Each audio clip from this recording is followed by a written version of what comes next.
G'day riders, we get a lot of questions about our headlights and fitment on different bikes, so I thought I'd make a video running you through the process that we use to do a conversion on a factory headlight using our LED headlight, but also our new headlight mounting kit as well. They come in a number of sizes that cover a large variety of motorcycles. So let's get into it.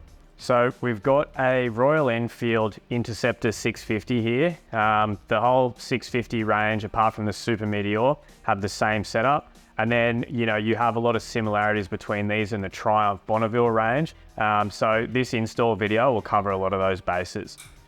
Starting by stripping your factory headlight, we want to remove the headlight. We'll be taking off the handlebars as well as the top triple clamp bracket, so we can remove the factory fork mounts and install our own. Now, on some bikes, your install is going to require the rerouting of a few cables. So a lot of motorcycles with the big headlight buckets, you'll have your switch buttons run into the headlight, and that's where your connection for your key and switch buttons will be into your main loom. So what we're going to do here is disconnect those, remove them from the headlight bucket, and reroute them underneath the tank. So for the ease of making this video, I'm going to remove the tank, but generally, if you undo the rear bolts and slide it back just a little bit, you could probably do it if you had your tank sat about here. So, we got to show you guys properly, so we'll take it off. But if you're a bit lazy, you can get away without it.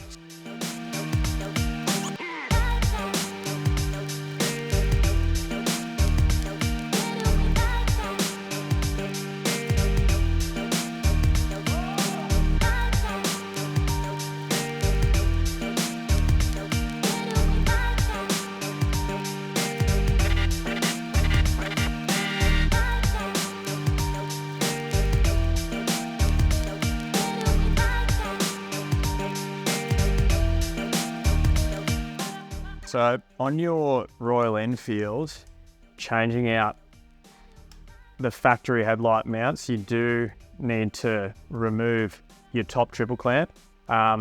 If these were two-piece, you would just be able to unbolt them and take them off. So a lot of the Triumphs have that sort of setup, but these are a single piece and they just sort of clamp over the bar. So we'll have to just move the top triple clamp out of the way slightly, just so we can slide these head mounts off, and then our install can be done without taking the triple clamp off. So I'll put it all back together and then we'll show you the install on the headlight mounting kit. So when it comes to mounting your handlebar clamps, you'll get 4 of these fork clamps in your box. They're 2-part, so you don't have to take apart anything else. They just bolt up straight onto your fork. We supply them with this little rubber strip to protect your chrome. So as you're getting these set in place to start aligning your headlight, just chuck those in. It doesn't really matter if they're perfectly aligned yet, that'll come a bit later, but just making sure that you're not going to scratch any of your chrome. And then we'll line up our headlight once it's mounted, figure out our height and the depth adjustment, and then we'll start mounting our headlight and wiring the lights in. So the headlight mounts are depth adjustable. By sliding them apart, you can get your headlight mounted nice and close, and then up to 70 mil distance from your fork to your headlight mount is the maximum you'll get on these mounts. Now, the beauty of the slash point is that it's nice and low profile, so you can fit them really nice and tight up into your forks. So now I've got the height alignment that I like. I'll push this back to a point where I think it looks pretty nice, and then I'll lock my top crank in place. So you want to roughly get your headlight lined up where you like the look of it. In this case, we've got our bottom clamp set at around 26 mil from the bottom triple clamp. So I'll sort of tighten that up in place, and then we can work on getting the headlight. If you're trying to juggle too many loose points at once, it becomes a bit of a pain. First, I like to dummy it up with the bolts that we provide before you change out the bolts for our hollow tip or dome indicators. So the trick with this is having your indicators thread in so they're tight on the headlight body, but they're also facing the front. So you can do that by way of using a lock nut, which you have in the box, but the cleanest way to do it is just by fitting it up and testing it and then adjusting it slightly until it comes around. So I'll show you how to do that. On the 7-inch headlight, this is a really nice, easy job. If you're doing it with our 5 3/4 inch, it's a little bit tighter and you have to make some allowances on the body of the light to make sure that the cable can track through nicely.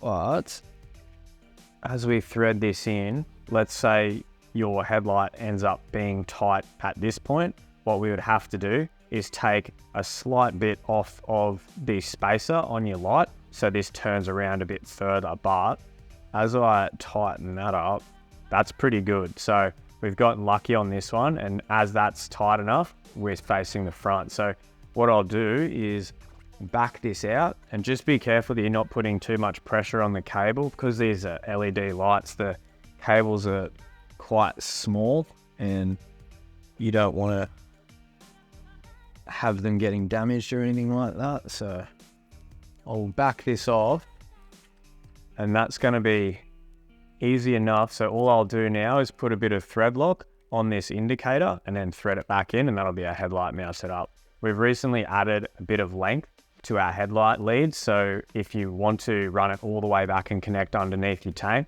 it makes it a lot easier to do so. So as you're connecting your headlight up, on this particular Royal Enfield, we just need to add a spade lug here to connect our DRL onto the old parking light circuit. And then we will probably solder on the factory indicator tails. You can do this a few ways when you're connecting your indicators. You can either just put some bullet connectors, which are available from any auto store, onto the end of these and onto the end of those, or you can use your factory plugs and solder them on, depending on what you got in the garage. So now I've got my headlight and indicators buttoned up, everything's wired in. I'm just going to use a couple of cable ties to secure the cables that we've rerouted, and then we'll flip the key on and give it a test. Now, just a reminder, if you do need help with any of the specific connection advice when it comes to wiring these things in, this is in your box when you buy your headlight. Scan that QR code and it'll take you to an in-depth guide on the installation on any of our products. So when it comes to giving them a quick test, simply turn the key on, make sure your high and low beam are functioning as they should be, because we've got our parking light hooked up to the running light, that will stay on, so that's all good. And then on your Enfields, the flasher doesn't require any modifications when you're fitting LED lights. We've got our holo tips on the front and back of this bike, and they flash as per usual. Job done, and now you can go riding.